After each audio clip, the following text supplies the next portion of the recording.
Bhosla military college येथील TYBSC वर्गातील खेळाडू भूमी महाजन हिची अखिल भारतीय आंतरविद्यापीठ शूटिंग स्पर्धेसाठी निवड झाली आहे.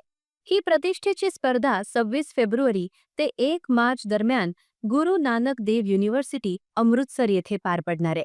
पुण्यातील बालेवाडी शूटिंग रेंज येथे झालेल्या विभागीय स्पर्धेत भूमीने नाशिकचे प्रतिनिधित्व करत उत्कृष्ट आणि सर्वोत्कृष्ट कामगिरीची नोंद केली होती. तिच्या नेमबाजीतील अचूकता, आत्मविश्वास आणि सातत्यपूर्ण प्रदर्शनाच्या जोरावर तिची आंतरविद्यापीठ स्पर्धेसाठी सावित्रीबाई फुले पुणे युनिव्हर्सिटी संघात निवड करण्यात आली आहे. भूमीच्या या उल्लेखनीय यशाबद्दल संस्थेचे पदाधिकारी, महाविद्यालयाचे प्राध्यापक व सहकाऱ्यांनी तिचे अभिनंदन करत पुढील वाटचालीसाठी शुभेच्छा दिल्या. क्रीडा संचालक केतन जाधव यांचे तिला मोलाचे मार्गदर्शन लाभत असून त्यांच्या मार्गदर्शनाखाली ती सातत्याने सराव करत आहे. भूमीच्या या यशामुळे नाशिकच्या क्रीडा क्षेत्रात आनंदाचे वातावरण निर्माण झाले असून तिच्याकडून स्पर्धेतही उल्लेखनीय कामगिरीची अपेक्षा व्यक्त होत आहे.